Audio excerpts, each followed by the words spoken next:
Bon, mais tout de suite, c'est l'heure des 4 vérités. Bonjour Caroline, vous recevez ce matin Yannick Jadot. Oui, alors Yannick Jadot, vous l'avez peut-être entendu, cette semaine, il a lancé sa campagne pour les européennes et il passe le gouvernement à la sulfateuse, en particulier Nicolas Hulot, qui l'accuse d'avoir un très mauvais bilan. Nicolas Hulot qui fait lui aussi sa rentrée aujourd'hui.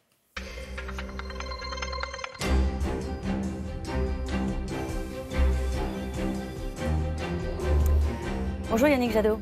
Bonjour Caroline. Alors le gouvernement reprend du service, Conseil des ministres, réunion d'arbitrage sur le budget cet après-midi. La ligne de cette rentrée, visiblement, est assez claire. Pas de changement de braquet, c'est-à-dire qu'on va toujours aussi vite pour réformer, et pas de changement de méthode. Pourtant, le climat économique et politique a, lui, changé. C'est de l'affichage ou de la détermination ? C'est une fuite en avant. C'est une fuite en avant. Je crois que le bilan de cette première année, notamment du point de vue budgétaire, c'est qu'on a beaucoup mis sur les plus riches, avec ce pseudo-effet de ruissellement qui engagerait la croissance. On voit que ça n'est pas le cas. On a beaucoup tapé sur les plus vulnérables. Et ce qu'on entend dans les possibles arbitrages du gouvernement du point de vue budgétaire, c'est de continuer à réduire les emplois aidés, ceux qui aident dans les écoles, ceux qui aident les personnes handicapées, ceux qui animent aussi les clubs de foot dont sont nés les joueurs de l'équipe de France. On va encore taper sur les APL. Et donc, on voit que finalement, c'est toujours la même logique. Ce gouvernement est froid. Il a peu d'empathie pour ceux qui souffrent le plus. Ce gouvernement est froid. On a vraiment l'impression... Il est sans cœur. Moi, j'ai l'impression que c'est l'inspection des finances qui gouverne ce pays selon une logique de pseudo-efficacité économique dont on voit qu'elle ne fonctionne pas du point de vue, notamment, d'une croissance qui pourrait être tirée par les emplois verts, par les énergies renouvelables, par l'agriculture paysanne. Tout ça est mis de côté et on préfère avoir toujours ce même algorithme, cette même vision inhumaine de la politique, d'une pseudo-efficacité, comme si, au fond, l'économie, ça n'était pas de la politique, ça n'était pas des choix de redistribution. Est-ce que le doute s'est installé dans l'opinion sur la capacité d'Emmanuel Macron à changer le pays ? Il est arrivé, il a été élu quasiment sans programme. Souvenez-vous, il sort son programme quasiment 3 semaines, 1 mois avant l'élection. Donc, au fond, il y a eu cette volonté des Françaises et des Français d'avoir quelqu'un qui change, d'avoir quelqu'un de jeune. Et c'est vrai que moi, quand j'en discute avec les quarantenaires, ils se disent... Enfin, quelqu'un de notre génération qui dirige ce pays. Il y a un doute sur ce point. Il y a un doute sur ce point. Non, qu'il soit quarantenaire, il n'y a pas de doute. Non, ça, là où il y a un doute, c'est qu'en fait, c'est pas le nouveau monde. En fait, il est en train de ripolliner le vieux monde des rentes, le vieux monde de ceux qui ont déjà le pouvoir culturel, ont déjà le pouvoir économique, ont déjà le pouvoir politique. C'est trouver quelqu'un de jeune qui va pouvoir donner une nouvelle image et défendre ses privilèges. Il y a un choix qui est sur la table cet après-midi. J'allais dire satisfaire Bruxelles, on va le résumer comme ça, et l'excellence budgétaire, c'est-à-dire tenir les déficits, ou alors se donner du lest pour récupérer des marges de manœuvre et peut-être redistribuer. Vous êtes un Européen convaincu, il faut respecter les règles budgétaires européennes, ou on peut s'en affranchir, encore une fois. Mais là, on est en dessous de 3%.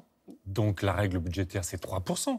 Donc l'enjeu aujourd'hui, on le voit en Europe, c'est d'investir. La Banque centrale européenne sort tous les mois 30 milliards d'euros. 30 milliards d'euros qui vont dans les banques, qui ne servent plus l'économie réelle. Imaginez qu'on mette cet argent dans l'économie réelle.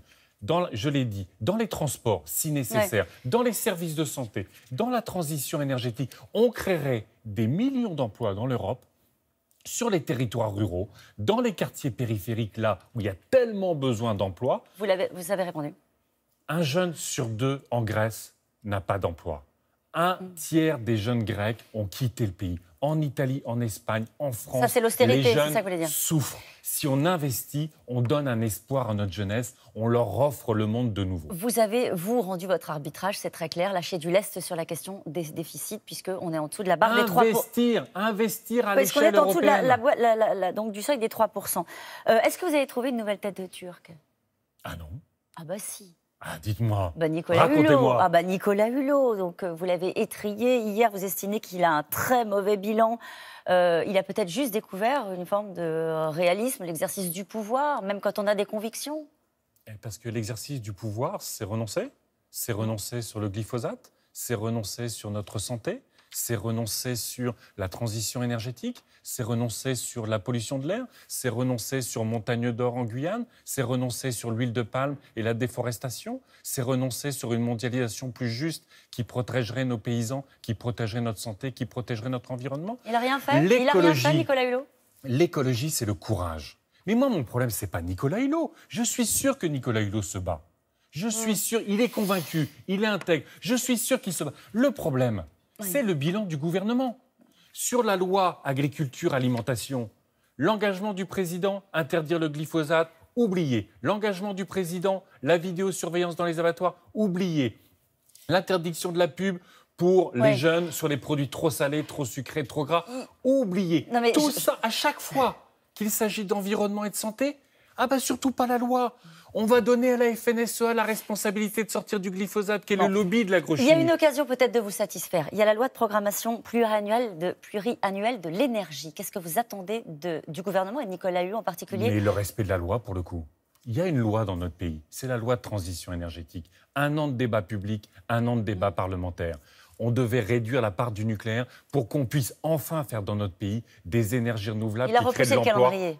Il a repoussé le calendrier. Si on ne ferme pas des centrales nucléaires dans le quinquennat, tout ça, au fond, ça devient de la blague. Et donc, encore une fois, vous pensez que l'énergie du futur, c'est le nucléaire? C'est un gouffre financier, c'est un échec industriel.